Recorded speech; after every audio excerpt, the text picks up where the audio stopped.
ওয়াল আসরি ইন্নাল ইনসানা লাফি খুসর, সময়ের কসম, যুগের কসম খায়া আল্লাহ তাআলা আমাদেরকে হুঁশিয়ারি করে দিয়ে জানাচ্ছেন, ও দুনিয়ার মানুষ, ইন্নাল ইনসান, ও দুনিয়ার যত মানুষ আছো, চাই সে পুরুষ হও, চাই মহিলা হও, চাই তুমি যুবক হও, চাই তুমি বৃদ্ধ হও, ওই তুমি আলেম হও, তুমি সাধারণ হও, তুমি জেনারেল শিক্ষিত হও, তুমি যদি মানুষ নিজেকে দাবি করো, আমার আল্লাহ হুঁশিয়ারি করতেছেন, ইন্নাল ইনসানা লাফি খুসর। ও দুনিয়ার মানুষ, তুমি যেই কাতারে হও না কেন, চাই তুমি মুসলমান হও, তাই তুমি খ্রিস্টান হও, তুমি যদি মানুষের খাতায় নাম লেখাতে চাও, আমার আল্লাহ ডাক দিয়ে হুঁশিয়ারি করে বলতেছেন, তুমি ক্ষতিগ্রস্ত, তুমি ধ্বংসশীল। বলেন নাউজুবিল্লাহ।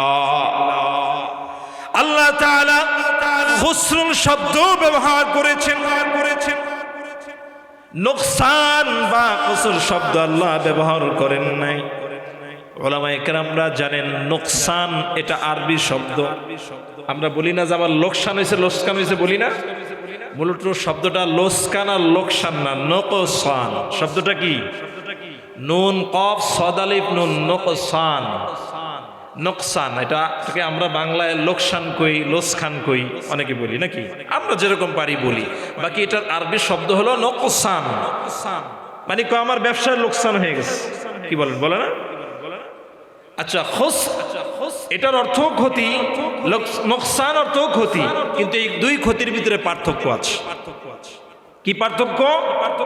ধরেন আপনি 50,000 টাকা নিয়ে আপনি একটা চায়ের দোকান দিয়েছেন, 1 মাস পর আপনি হিসাব নিকাশ করে দেখলেন যে আপনার দোকানের ভিতরে 30,000 টাকার মালামাল আছে আর 15,000 টাকা ক্যাশ আছে, বাকি 5,000 টাকার কোনো হদিস নাই। কি নাই? না, একটু ভুল বললাম, সরি। আপনার 50,000 টাকা ব্যবসা নিয়ে নামছেন, 30,000 টাকার মাল আছে আর 20,000 টাকা ক্যাশ আছে, কিন্তু কোনো 1 টাকাও কি নাই, লাভ নাই। আরবিতে এটাকে বলা হয় নোকসান। এটাকে কি বলা হয়? নোকসান, মানে 1 টাকাও লাভ করতে পারেন নাই। যেই লাও সেই কদু, যেই লাও সেই কদু, মাঝখান দিয়ে লাভ হয়েছে সিরাজুতা। দেখো, ওই ঘটনা গল্প বলতে যাব না। তো এটাকে বলা হয় নোকসান। আর খুসর, খাসিরাত দুনিয়া ওয়াল আখিরা, কোরআন আল্লাহ ব্যবহার করেছেন যে তারা দুনিয়া আখিরাতেও ক্ষতিগ্রস্ত। এই যে খুসর শব্দটা, এটার অর্থ হলো এমন ক্ষতি যেই ক্ষতির ভিতরে লাভও নাই, চালানো নাই। 50,000 টাকা নিয়ে নামছেন, লাভ তো নাই, বই না দেখেন চালানো নাই। এটাকে আরবিতে বলা হয় খসর, আমও গেছে ছালাও গেছে, যেটাকে আমরা প্রবাদ বাক্যে বলি। কি বলেন? এটার নাম কি? খসর।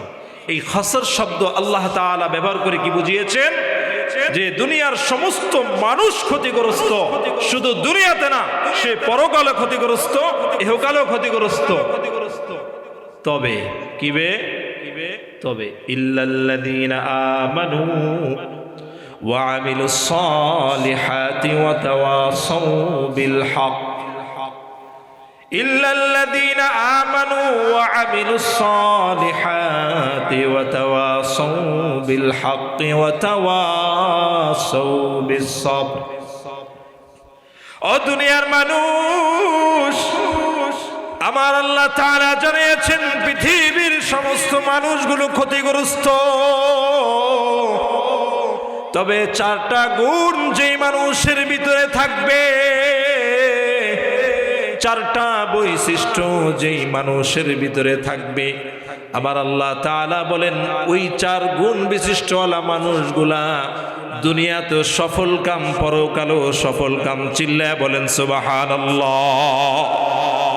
কিন্তু যদি 4টা গুণ না থাকে বাবা, এই 4টা গুণ যদি কোনো পুরুষের ভিতরে না থাকে, যদি এই 4টা গুণ কোনো মহিলার ভিতরে না থাকে, এই 4টা গুণ যদি কোনো যুবকের ভিতরে না থাকে, এই 4 গুণ যদি কোনো নেতার ভিতরে না থাকে, এই 4 গুণ যদি কোনো আলেমের ভিতরে না থাকে, এই চার গুণ যদি ইঞ্জিনিয়ারের ভিতরে না থাকে, এই চার গুণ যদি কোনো বিজ্ঞানীর ভিতরে না থাকে, চাই সে দুনিয়ার যত বড় শিক্ষিত হোক, আমার আল্লাহ বলেছেন সে দুনিয়াতেও ক্ষতিগ্রস্ত, পরকালেও ক্ষতিগ্রস্ত। জোরে বলেন নাউযুবিল্লাহ।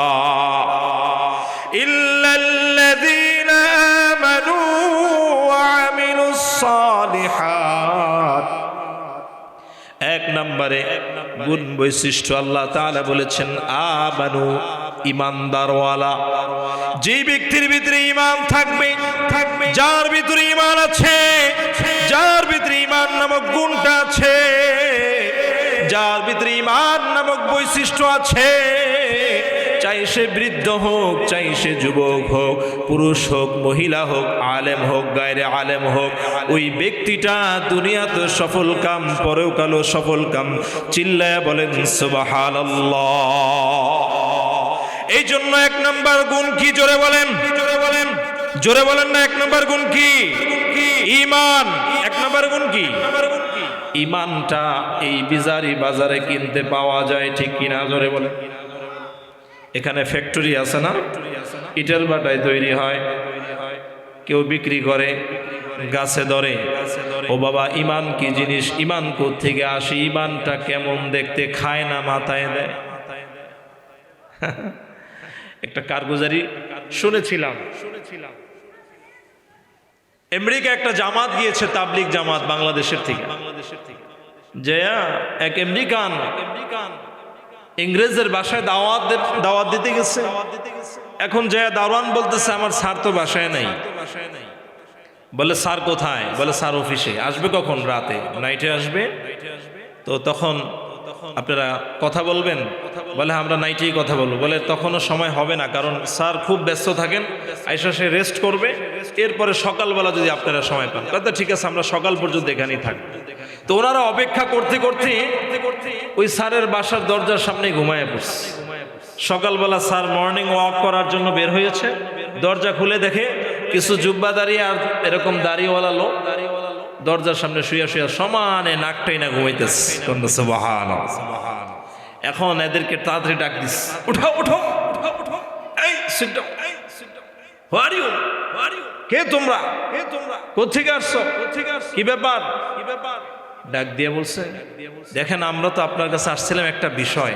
বলে বিষয় পরে শুনবো, আগে আমার একটা প্রশ্নের জবাব দাও। বলে কি? বলে আমার অ্যান্সার দিবে হচ্ছে তোমরা যে এখানে আমার দরজার সামনে ফ্লোরে যে ঘুমিয়ে পড়লা, এত সুন্দর স্লিপিং কি করে করো তোমরা? আমার ঘরের ভিতরে এসি আছে, সুন্দর সুন্দর 2-3টা নারী আছে, এগুলো নিয়ে সারা রাত ঘষাঘষি করেও আমার ঘুম হয় না। আর এই দরজার সামনে কিভাবে কইরা ঘুমায় পড়ছো? কোন ট্যাবলেট খাইছো? ট্যাবলেটটার নাম আগে বলো, পরে কথা শুনবো।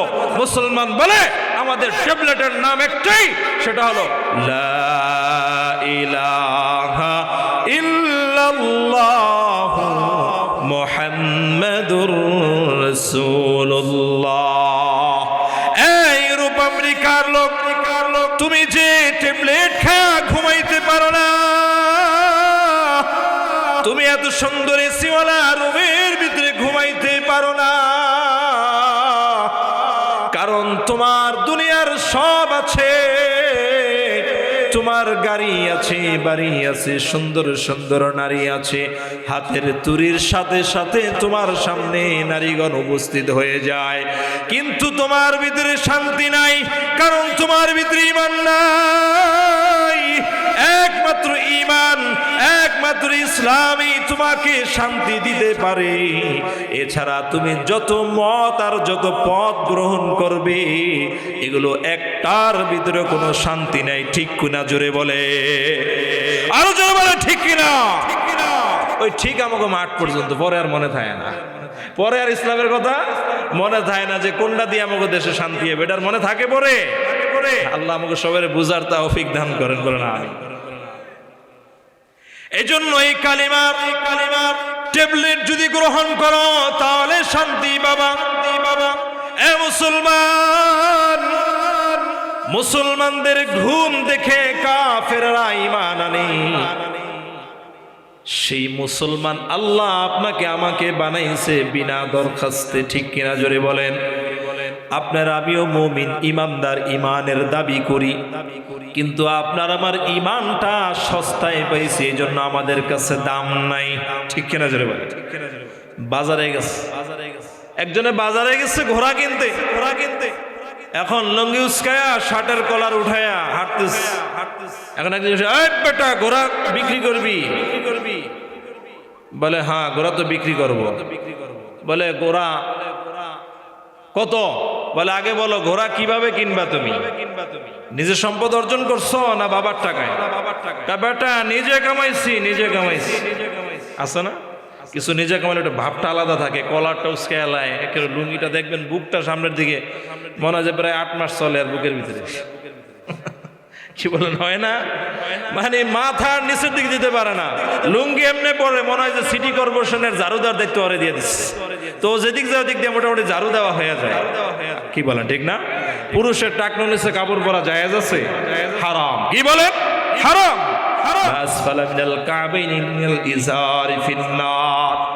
যেই পুরুষ টাকনোর নিচে কাপড় পরবে ওই টাকনোকে আল্লাহ তাআলা জাহান্নামের আগুন দিয়ে পুরাইবে। নাউযুবিল্লাহ, নাউযুবিল্লাহ। আর এখন দেখবেন যে একেবারে ইন কইরা পাছা বাইরে যায়, কিন্তু টাকনো রেখে দিচ্ছে। এরকম আছে না? এরকম কথা বলেন, আছে না? ওখান দিয়ে ফরস্তর করে বলাইছে, কিন্তু তার টাকনো রেখে দিচ্ছে। বিজ্ঞানীরা বলে পুরুষের যৌবন বৃদ্ধি পায় যদি টাকনোর উপরে রৌদ্রের তাপ পড়ে। সুবহানাল্লাহ কইবেন না? আমার রাসূল কয়ে দিছে এটার নিচে কাপড় পরা হারাম।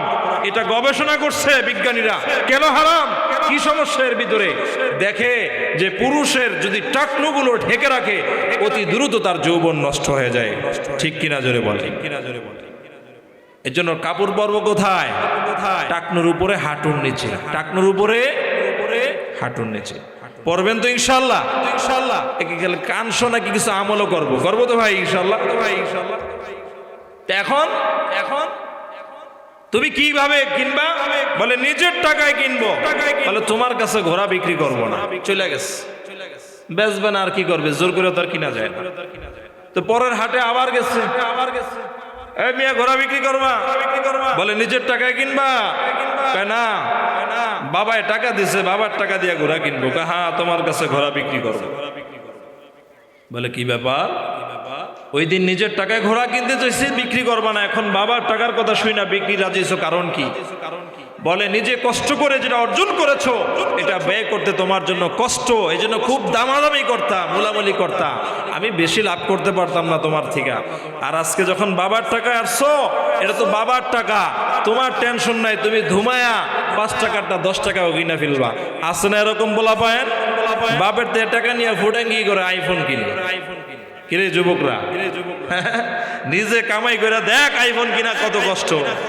আর বাপে তো চাহিদা পূরণ করে, সন্তান চাইছে না, দিয়েও পারে না। এই জন্য এই বাবার টাকায় সম্পদ উড়ানোটা এটা খুব সহজ, কিন্তু নিজের টাকা উড়ানোটা যেরকম কঠিন, ঠিক আপনার আমার মুসলমান ইমানি তো এটা বাপ দাদার কেল্লা ওয়ারিস। দাদা মুসলমান ছিল তাই বাবা মুসলমান, বাবা মুসলমান ছিল তাই আমি মুসলমান। এই মুসলমান আর এই ইমানের দাম তেমন নাই, বেশি না, মাত্র 500 আর 1000 টাকার নোটের মাধ্যমে আদর্শটা শুদ্ধা বিক্রি করে দিব কয়েকদিন পর। ঠিক না? কি করবেন আপনারা এটা? তাহলে ঠিক পাওয়া যাইতো না। আপনারা ঠিক আছেন, আপনারা বিক্রি করবেন না, কি বলেন? ঠিক না? 500 টাকা 1000 টাকা আমাদের ইমান বিক্রি হয়ে যায়। কারণ ওই যে বাপদাদার কারণে ওয়ারিস সূত্রে আমরা ইমানদার। যদি নিচে কষ্ট করে খালিদ বিন ওয়ালিদের মতো লড়াই করে, যুদ্ধ করে, যদি রক্ত ঝরায়া যদি ঈমান আনতাম, ঈমানটা যদি আমাদের রক্তের বিনিময়ে আসতো, ঘামের বিনিময়ে আসতো, সেই ঈমান পৃথিবীর সমস্ত বুলেট, সমস্ত অস্ত্র সামনে তুললেও একজন ঈমানদারের ঈমানকে 1 ইঞ্চি পরিমাণ তোলাতে পারে না। ঠিক কিনা জোরে বলেন? ঠিক কিনা জোরে বলেন? কিন্তু আমাদের ঈমানটা তো আছে সেই বাপদাদার কালের মতো ওয়ারিস সূত্রে ঈমান, যার কোনো ঈমানের দাম নাই। কিন্তু সাহাবাদের ঈমানের দাম ছিল কিনা জোরে বলেন? আল্লাহর রাসূলের সাহাবী আব্দুল্লাহ ইবনে হুযায়ফা রাদিয়াল্লাহু তাআলা আনহু রোম সম্রাটের বিরুদ্ধে লড়াই করার জন্য আব্দুল্লাহ ইবনে হুযায়ফাকে দ্বিতীয় খলিফা হযরত ওমরের আমলে পাঠানো হয়েছে। রাসূলের জমানায়ও যুদ্ধ হয়েছিল, তখন তেমন একটা ফলাফল আসে নাই। হযরত ওমরের সময় আব্দুল্লাহ ইবনে হুযাইফার নেতৃত্বে মুসলমানদের দল যখন রোমের বাদশার বিরুদ্ধে লড়াইয়ের জন্য সেখানে গিয়েছিলেন, রোম সম্রাট বলে দিয়েছিল, সেনাপতিকে বলেছে, সেনাপতি মুসলমানদের সাথে লড়াই করবা, লড়াই করতে করতে যদি মুসলমান কিছু বন্দী হয়, ওই বন্দী মুসলমানগুলারে আমার কাছে জীবিত নিয়ে আসবা। আমি দেখতে চাই ওদের ইমানের ভিতরে এত কি পাওয়ার, ওদের ভিতরে এত তেজ কি করে আসলো। সেই মুহাম্মদ সাল্লাল্লাহু আলাইহি ওয়াসাল্লামের জামানা থেকে যুদ্ধ চলতেছে, এখন পর্যন্ত তারা যুদ্ধ থামায় না, আর কিয়ামত পর্যন্ত মুসলমানদের সাথে কাফেরদের লড়াই চলবে। আল্লাহ রাসূল বলেছেন, আল জিহাদু মাদিন ইলা ইয়াউমিল কিয়ামা, জিহাদ কিয়ামত পর্যন্ত বলবৎ থাকবে, ঠিক কিনা জোরে বলে। আব্দুল্লাহ ইবনে হুযাইফা জিহাদের ময়দানে গেলেন, যুদ্ধের ময়দানে মুসলমানদেরকে বন্দী করে ফেললো। রোম সম্রাটের সৈনিকরা আব্দুল্লাহ ইবনে হুযাইফাকে সহ পুরা বাহিনীকে তা বন্দী করে রাজ দরবারে নিয়ে আসলো। এবার রোমের সম্রাট ডাক দিয়া বলতেছেন, এ মুসলমান, তোমাদের ভিতরে নেতা কে? তোমাদের ভিতরে আমির কে? সুবহানাল্লাহ বলবেন না? মুসলমানদের আমির, মুসলমানদের নেতা দেখলে চিনা যায় না, পরিচয় না দেওয়া পর্যন্ত। আব্দুল্লাহ ইবনে হুযাইফা হাত উঠে বলেন, হে রোম সম্রাট, আমি হচ্ছি এই দলের সেনাপতি,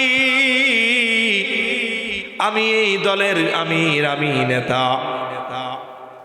রোম সম্রাট তার সিংহাসন থেকে নাইমা আইসা আব্দুল্লাহ ইবনে হুযাইফার কাঁধের ভিতরে হাত রেখা টাইনা বুকের ভিতরে লাগায়া তারে আদর যত্ন কইরা কাছে টাইনা বলতেস, আরে আব্দুল্লাহ ইবনে হুযাইফা, তোমার চেহারাটা কত সুন্দর, তোমার চেহারাটা কত সুদর্শন, তোমার বডি ল্যাঙ্গুয়েজটা কত পছন্দনীয়, তোমাকে আমার বড় ভালো লেগেছে, কিন্তু তোমাকে আমি অনেক মহাব্বত করি, কিন্তু একটা জিনিস তোমার আমার ভিতরে বাধা। আরে আব্দুল মানার, আমি খ্রিস্টান। আরে আব্দুল্লাহ, তুমি যদি কেবল ইমানটাকে পরিবর্তন কইরা খ্রিস্টান ধর্ম গ্রহণ করতে পারো, তাহলে আব্দুল্লাহ তোমাকে আমি এত এত ভালোবাসবো, এত মহাব্বত করব, তুমি আমার হাতে বন্দী, তোমাকে আমি হত্যা করব না, তোমার সাথীদেরকে হত্যা করব না, তোমার বন্দী যারা আছে সকলকে আমি ছেড়ে দিব, এমনকি তোমাকেও আমি ছেড়ে দিব। আরে আব্দুল্লাহ, শুধু তাই না, তুমি খ্রিস্টান ধর্ম গ্রহণ করলে এমনও তো হতে পারে তোমার মুসলমান জাতি ভাইরা তোমাকে জায়গা দিবে না, তোমাকে হত্যা করে ফেলবে। এজন্য রে আব্দুল্লাহ, আমি আমার এই রাজ সিংহাসন বসে আমি ঘোষণা করতেছি, তুমি যদি খ্রিস্টান ধর্ম গ্রহণ করো, আমার রাজ্যের 3 ভাগের 1 ভাগ তোমাকে দিয়ে দিব, আর আমার সুদর্শন সুন্দরী একটা মেয়ে আছে, তাকেও তোমার সাথে বিয়া দিব। আব্দুল্লাহ ইবনে হুযাইফা যখন এই কথা বললেন, আব্দুল্লাহ ইবনে হুযাইফা আল্লাহর রাসূলের সাহাবী, পা থেকে মাথা পর্যন্ত পুরাটা ঈমানে ঝলঝল করে। আব্দুল্লাহ ইবনে হুযাইফা বলে, ইয়া কিলাবার রূম, হে রোমের কুকুর, তুই কি মনে করেছো মুসলমান আল্লাহর রাসূলকে দেখা যে ঈমান আনছে, ওই মুসলমানের ঈমান তুই রোম সম্রাটের মাধ্যমে, রোম পারস্য দেশের রাজত্বের মাধ্যমে ঈমান ক্রয় করবি? খোদার কসম করে বলি, তোর মতো রোম সম্রাটের এরকম 100টা রাজত্ব যদি আমাকে দিয়ে দাও, আমি আব্দুল্লাহ ইবনে হুযাইফা আমার ঈমান থেকে 1 চুল পরিমাণও সরে যাব না। সুবহানাল্লাহ। কারণ যুগে যুগে যত ধরনের নাফরমান নমরুদ ফিরাউনরা এসেছিল, মুমিন মুসলমানদেরকে প্রথমে লোভ দেখাইস। প্রথমে কি দেখাইস? লোভ দেখায়। এখনো আছে একদল, দেখবেন লোভ দেখাইব, আয় আয়। খুব মহাব্বতের মানুষ, আপনাদের এলাকার লোক। আল্লাহ তাআলা কবুল করেন, বলেন আমিন। দিনের অনেক খেজমত করেন। কান্দাপাড়ার হাজী আবুল বাশার ভাই, 2015 সাল থেকে পরিচয় তার সাথে। একজন ড্রাইভার মানুষ, অন্য এলাকায় গেলে কেউ বলবে না সে একটা গাড়ির ড্রাইভার। সামনাসামনি বেশি প্রশ্ন করতে চাই না, কারণ আমার চেয়ে আপনারা ভালো চিনেন, আপনার এলাকার সন্তান। দোয়া করেন আল্লাহ তাআলা তার দ্বারা এলাকায় আল্লাহ তাআলা দিনের খেজমত করার জন্য আল্লাহ কবুল করেন, বলেন আমিন আমিন। কি বলতেছিলাম? যে লোভ দিয়ে কি করে ইমানদারের ইমানকে কি ক্রয় করতে চায়। যে আয় আমার দ্বারা একটা পথ দিয়ে দেবো, আছে না?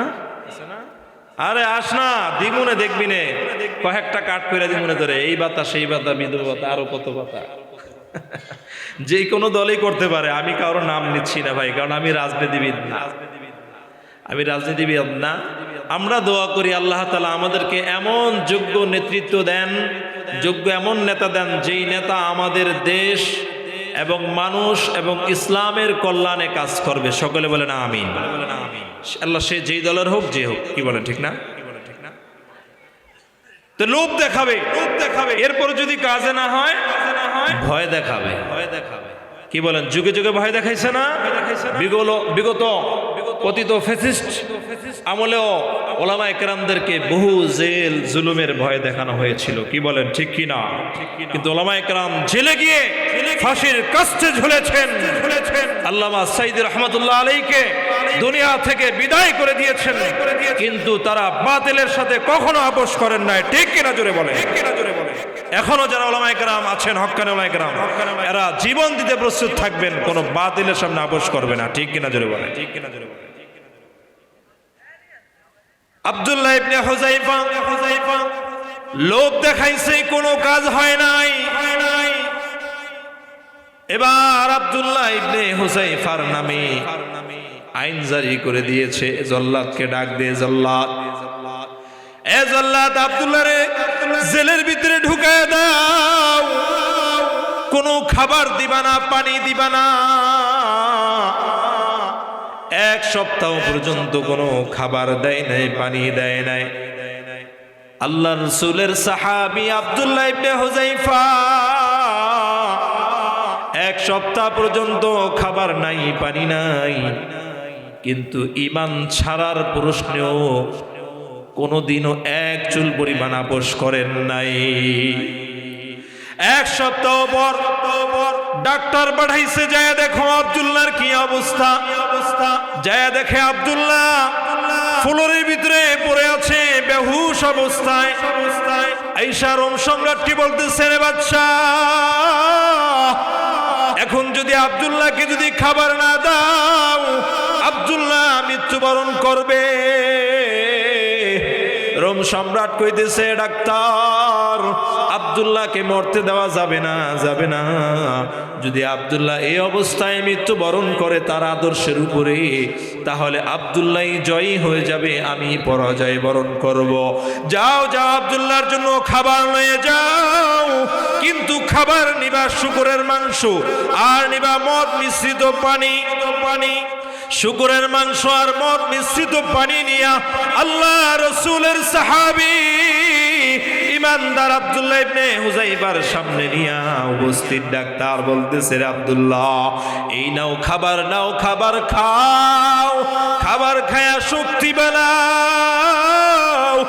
এ আব্দুল্লাহ, এই নাও শুকরের গোশত, আমাদের ধর্মের ভিতরে খাওয়া জায়েজ।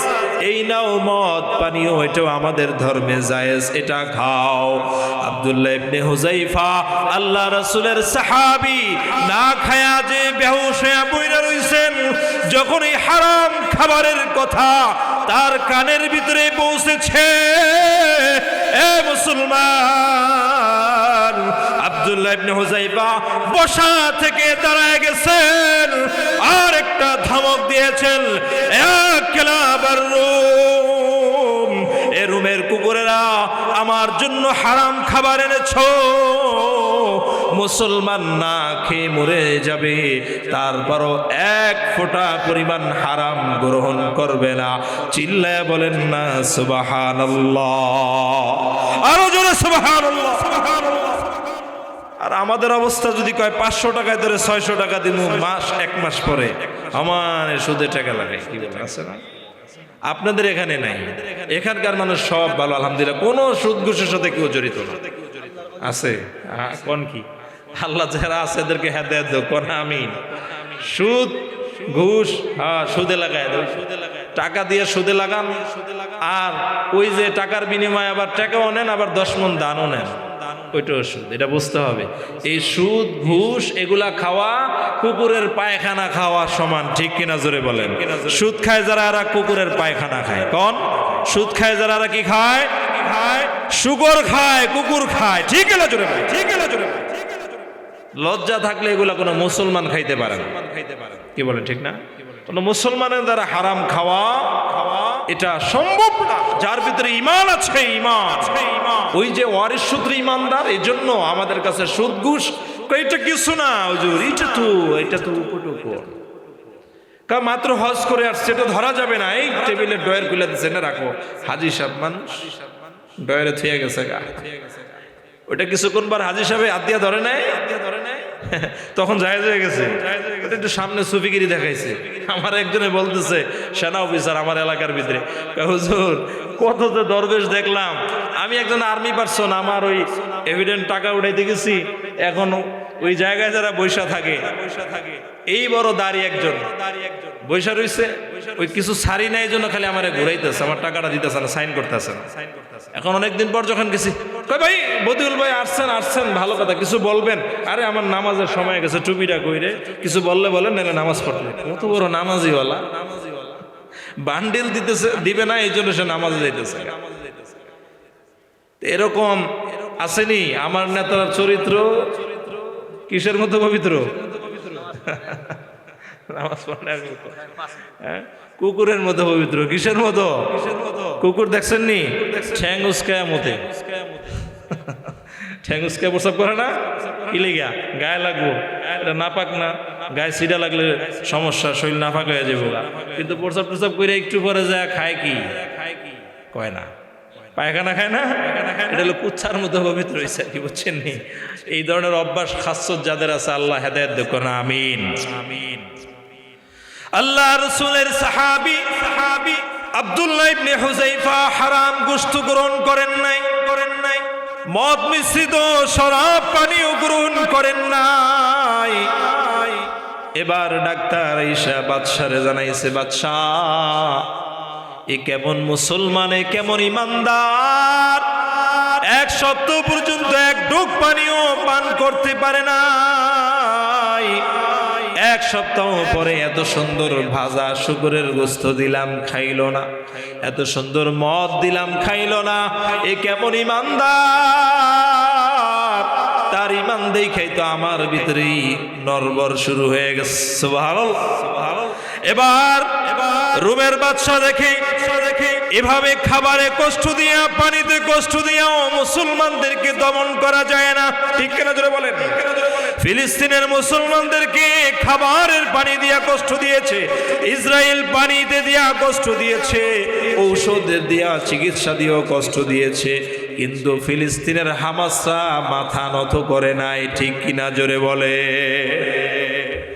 আব্দুল্লাহ ইবনে হুযায়ফাকে নত করা যায় নাই। কি করা যায়? এবার রোম সম্রাট হুকুম জারি করলেন, এ জল্লাদ, আগামী কালকে ডেক বসায়া দিবা, ডেকের ভিতরে গরম তেল চড়াইয়া দিবা। এই গরম তেলের ভিতরে ধইরা ইমানদার গুলারে আমি ভাজা করবো, ফ্রাই করবো। সকালবেলা আগুনের ভিতরে ডেক জ্বালাইয়া দিছে, ডেকের ভিতরে তেলগুলো টকবক করতেছে। জেলখানা থেকে একটা ইমানদার কয়েদিরে ধইরাই না আব্দুল্লাহ ইবনে হুযায়ফার সামনে ছেড়ে দিল। সাথে সাথে ওই মুসলমানরা শহীদ হয়ে, শহীদের অমীয় পানি, সুদা পানি গ্রহণ করে জান্নাতের মেহমান হয়ে যায়। আর ডাক দিয়া রোম সম্রাট বলে আব্দুল্লাহ ওই যে তাকায় দেখো গরম তেল, ওই তেলের ভিতরে তোমাকেও ছেড়ে দেওয়া হবে, তোমার সাথীদেরকেও ছেড়ে দেওয়া হবে। ইমানটা যদি না ছাড়ো। আব্দুল্লাহ ইবনে হুযাইফা কোনো ভয় পাইলেন না, বিচলিত হলেন না। এবার আব্দুল্লাহ ইবনে হুযাইফাকে দুইজনে মিল্লা কাদের ভিতরে ভর করে করে ডেগের কাছে নিয়ে যাচ্ছে। আব্দুল্লাহ ইবনে হুযাইফা এবার দেখে চোখ দিয়া ধর ধর করে পানি পড়তেছে। এবার সম্রাট ডাক দিয়ে বলেন, আব্দুল্লাহ এই জন্যই তোমাকে বলেছিলাম ইমানটাকে ছেড়ে দাও, আমাদের দলে চলে আসো, ওই দল ত্যাগ করে দাও, বড় সুখে থাকবা, শান্তিতে থাকবা। আমার কথা তো শুনলা না, এখন ডেক গরম দেইখা মনের ভিতরে ভয় ঢুকছে, এখন কেন কাঁদো? আব্দুল্লাহ ইবনে হুযাইফা বলে, ইয়া কিলাবার রুম, ও রুমের খেলা, ও রুম কুকুরগুলা শোন, তোদের ওই ডেক আর আগুনের জ্বালানের কারণে আমি আব্দুল্লাহ ভয় পাই নাই, তাহলে কেন কাঁদো? আমি এই জন্য কাঁদি যে আল্লাহ আমি আব্দুল্লাহকে একটা জীবন দিয়েছে, একটা হায়াত দিয়েছে, ওই হায়াতটাকে আমি আমার রবের জন্য, ইলায়ে কালিমাতুল্লাহর জন্য, দ্বীন কায়েমের জন্য, ওই হায়াতটাকে বিলীন করার জন্য যুদ্ধের ময়দানে আসছিলাম। কিন্তু বিনা যুদ্ধে আল্লাহ তাআলা আমাকে এখন দুনিয়া থেকে বিদায় করে দিবেন, আমার বড় আফসোস হয়। আল্লাহ যদি আমাকে এরকম 100টা প্রাণ দিত, আমি 100 বার আল্লাহর রাস্তায় যুদ্ধ করে প্রাণগুলো বিলায় দিতাম। চিল্লায় বলেন সুবহানাল্লাহ, আরো জোরে সুবহানাল্লাহ। এবার আব্দুল্লাহ ইবনে হুযাইফা ইমানি চেতনা, মজবুত ইমান দেখে রোম সম্রাট বুঝতে পারলেন এই আব্দুল্লাহ ইবনে হুযাইফাকে গরম তেলের ভিতরে ছাড়লে ইমান ছাড়বে না। আর আমি যদি আব্দুল্লাহ ইবনে হুযাইফাকে যদি গরম তেলের ভিতরে ছেড়ে দেই, আব্দুল্লাহ ইবনে হুযাইফা যদি তার ইমানের উপরে অটল থাকে, তাহলে সে তার আদর্শের উপরে টিকে গেল। তাহলে আব্দুল্লাহ তো সে পরাজয় বরণ করলো না, কারণ মানুষ কখনো মায়ের খায়া কখনো পরাজিত হয় না। মানুষ পরাজিত হয় যখন সে তার আদর্শ এবং নীতিকে ছেড়ে দেয়। ঠিক কিনা জোরে বলেন? আমাদের দেশের শরীফ ওসমান হাদি, সে তার আদর্শ নীতিকে সে বিলীন করে নাই। শরীফ ওসমান হাদি তার আদর্শের উপরে মৃত্যু পর্যন্ত অটল ছিল, সে বিচলিত হয় নাই। এই জন্য ওই শরীফ ওসমান হাদির শহীদটা আল্লাহ তাআলা এমন ভাবেই কবুল করেছেন, তার আদর্শ গ্রহণ করার জন্য এখন বাংলাদেশের লক্ষ লক্ষ যুবক পাগল পারা। ঠিক রাজরে বলে। এজন্য মুসলমান শহীদরা কখনো মৃত্যুবরণ করে না, শহীদরা কখনো মরে না। আল্লাহ তাআলা এই জন্য বলেছেন, ওয়ালা তাকুলু লিমান ইউকতালু ফি সাবিলিল্লাহি আমওয়াত বাল আহইয়া ওয়ালাকিন লা তাশউরুন।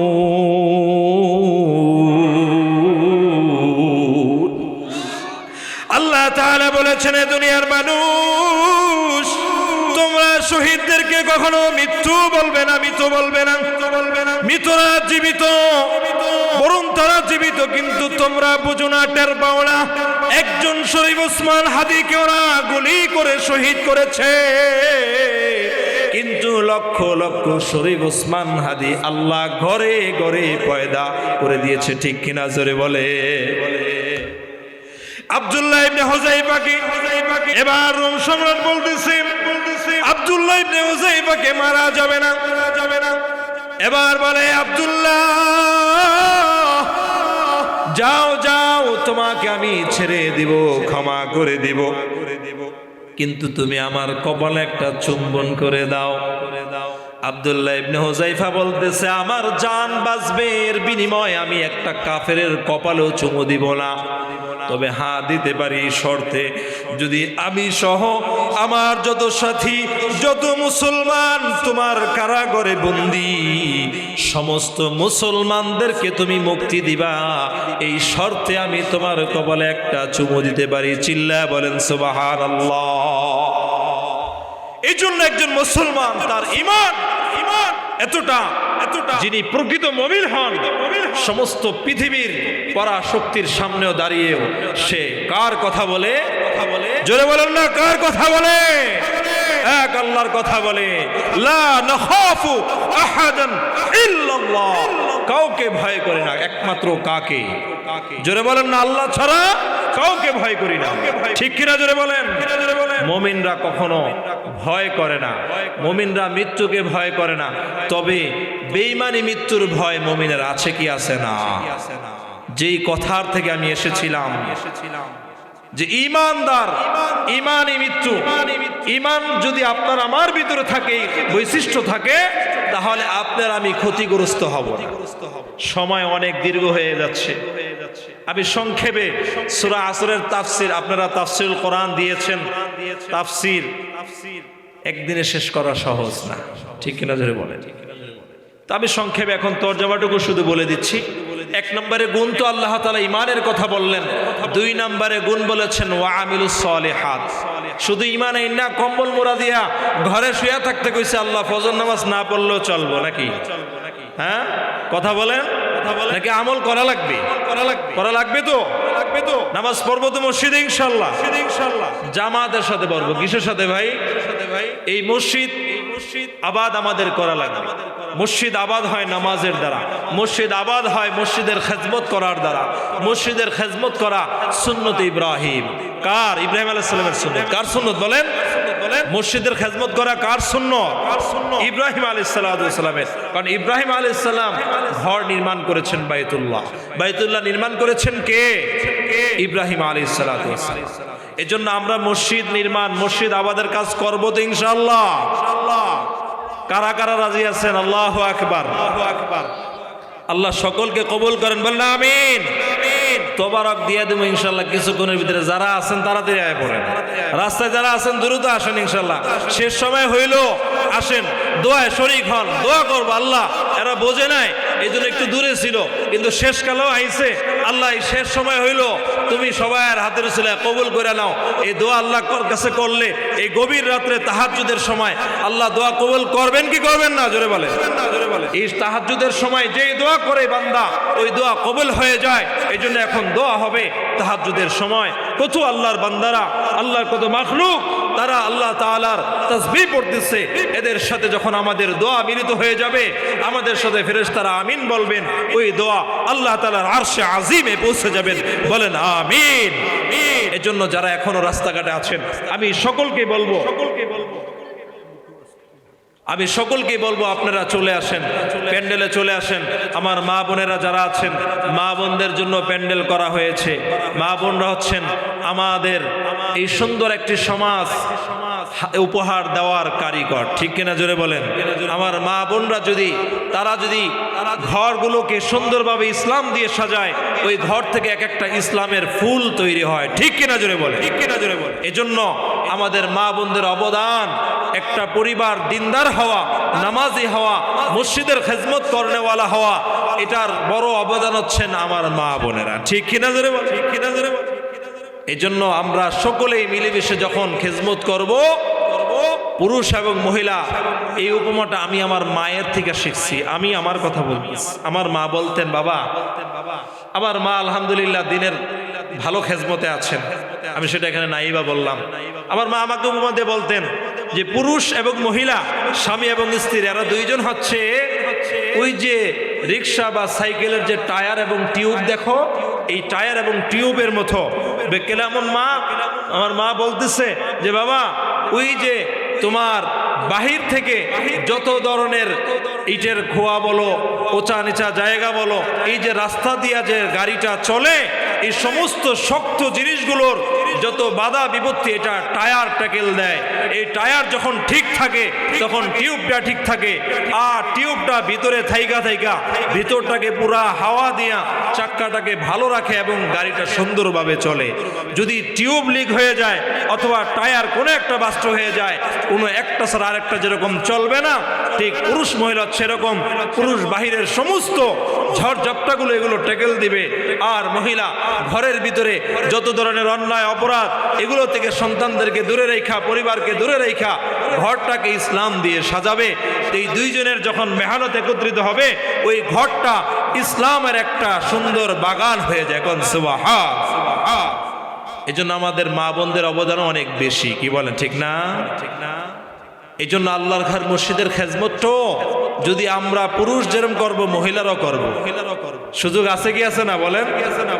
মারিয়াম আলাইহিস সালাম দ্বারা আল্লাহ তাআলা ঘরের খেজমত করাইয়াছিলেন। আমরা জানি ইন্নী নাযারতু লাকা মা ফি বাতনি মুহাররারা, এরকম ভাবে তার মা কি করেছিল? মান্নত করেছিল যে আল্লাহ, যদি আমার গর্ভে যে সন্তানটা হবে এই সন্তানটাকে আমি তোমার ঘরের জন্য ওয়াকফ করে দিব। সুবহানাল্লাহ। কিন্তু দেখা গেল হয়েছে মেয়ে। এখন বলতেছে আল্লাহ রব্বি ইন্নী ওয়াদাতুহা উনসা, আমি তো একটা মেয়ে গর্ভধারণ করেছি, এই মেয়েকে এখন কি করে তোমার ঘরের খেজমতে দিব? আল্লাহ তাআলা বলেন এই মেয়ে সন্তান দিয়ে তো আমি শুধু আমার ঘর না সারা পৃথিবীর উম্মতের খেজমত করবো। সুবহান। সেই মেয়ের থেকে আসছে একজন নবী ঈসা আলাইহিস সালাতু ওয়াস সালাম। সুবহানাল্লাহ। এজন্য মা বোনরাও দিনের খেজমত করতে পারে কি পারে না বলেন? এই যে মসজিদ, যেই মসজিদের উপলক্ষে আজকে মাহফিল, এই মাহফিলটা আমাদের জন্য উপকারের হয়েছে না ক্ষতির হয়েছে? বলেন লাভ হয়েছে কিনা? তাহলে আমরা এরকম লাভ চাই কি চাই না? এই জন্য এই মসজিদটা আমাদের ধরে রাখতে হবে।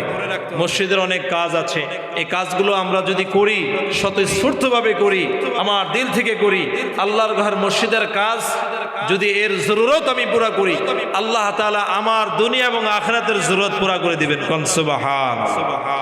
রাসূলের জন্য বলেছেন মান বানা মসজিদান বানাল্লাহু লাহু বাইতান ফিল জান্নাহ, যে ব্যক্তি দুনিয়াতে আল্লাহর ঘর মসজিদ নির্মাণ করবে আমার আল্লাহ তাআলা ওই ব্যক্তির জন্য জান্নাতে ঘর নির্মাণ করবে। বলেন সুবহানাল্লাহ। আল্লাহ তাআলার এমন একজন খাস বান্দা ছিলেন বাদশাহ হারুনুর রশিদ।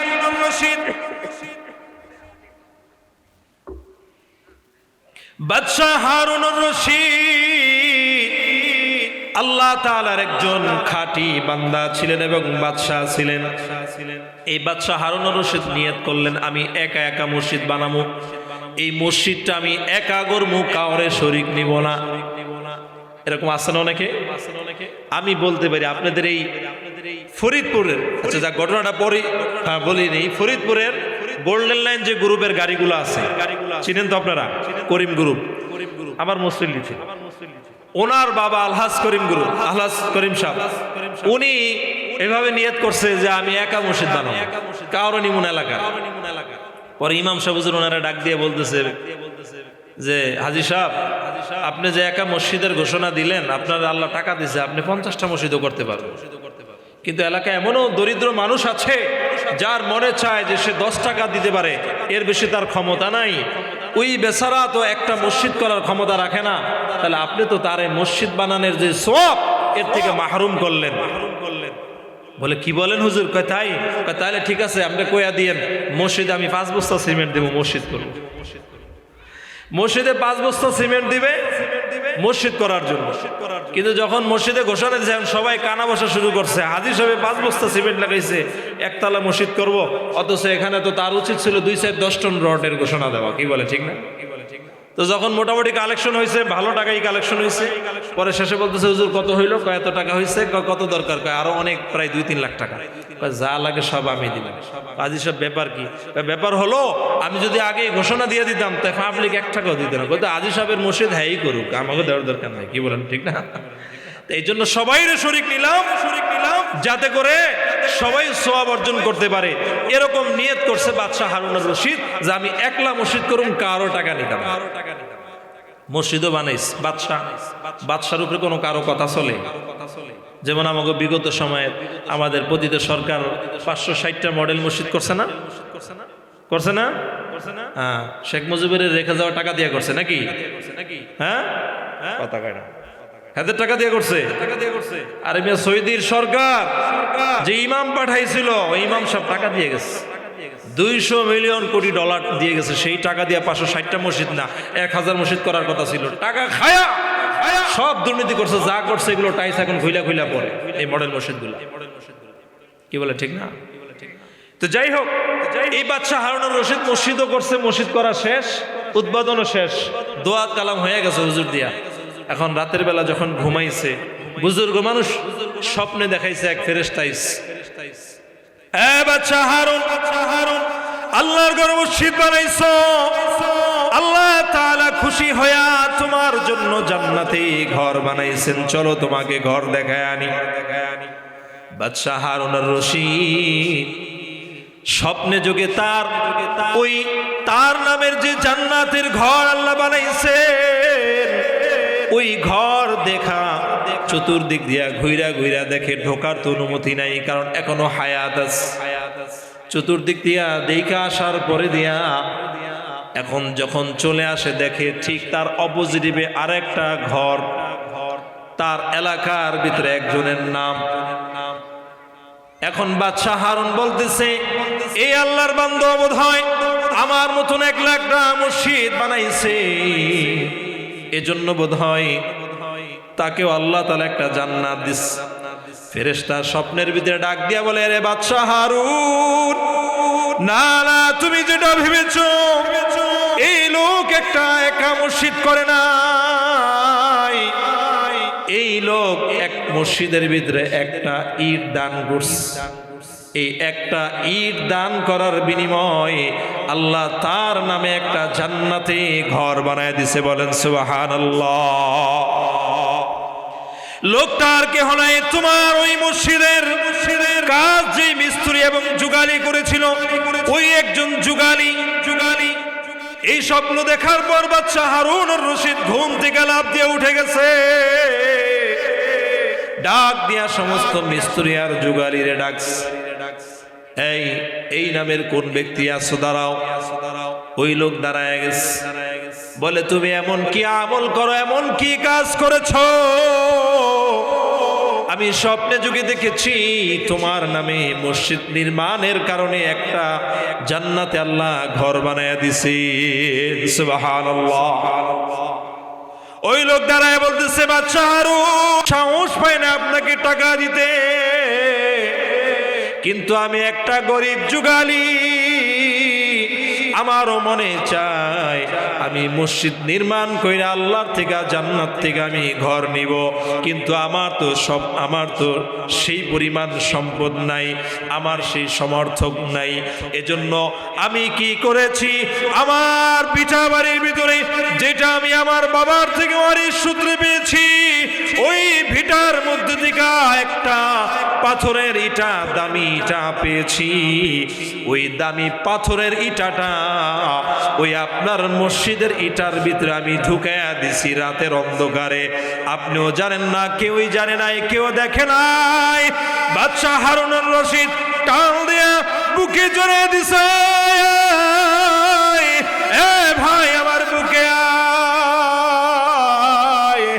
আল্লাহ তাআলাকে খুশি করানোর জন্য লক্ষ লক্ষ টাকার প্রয়োজন হয় না, কোটি কোটি টাকার প্রয়োজন হয় না।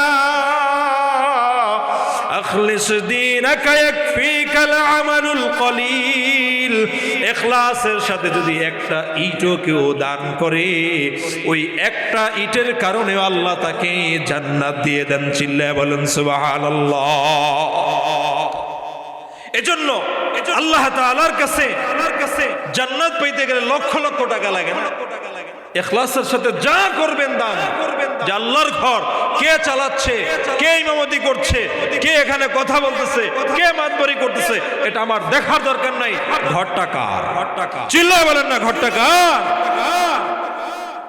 যুগ যুগ ধরে কিয়ামত পর্যন্ত যতদিন দুনিয়া থাকবে, মসজিদ থাকবে, আল্লাহর বান্দার এখানে সিজদা দিবে, প্রত্যেকটা সিজদার সওয়াব আমার আমলনামায় পৌঁছতে থাকবে, পৌঁছতেই থাকবে। সুবহান। শুধু সামান্য দানের কারণে। এতটুকু দান আমরা করতে রাজি আছি না ভাই? পারবো না ইনশাআল্লাহ? আহা, এই বাদশাহ হারুনুর রশিদ কত বড় বাদশাহ ছিলেন। আপনার আমি কয় টাকার মালিক? একটা দেশের বাদশাহ। এই বাদশাহ যখন মারা যাওয়ার আগে ওসিয়ত করছে, আমার মৃত্যুর পরে তোমরা আমার লাশটাকে আমার দেশটা নিয়ে ঘুরাইবা, আর দুই পাশ দিয়া দুইটা হাত বাইর করে দিবা। দুইটা হাত কি করবা? বের করে দিবা। এখন মরার পরে যখন দুইটা হাত বাইর করে দিয়া এলাকায় ঘুরাইতেছে, এখন জাহেল মূর্খ যারা বোঝে না, এরা কয় দেখ দেখ বাদশার কারবার দেখ, জীবনটা বইরা আমাকে থেকে ট্যাক্স নিছে, মরার পরও খাসলত পাল্টায় না, এখন হাত পাইতে বইর। আসলে কি বাদশাহ ট্যাক্স চাইতেছে?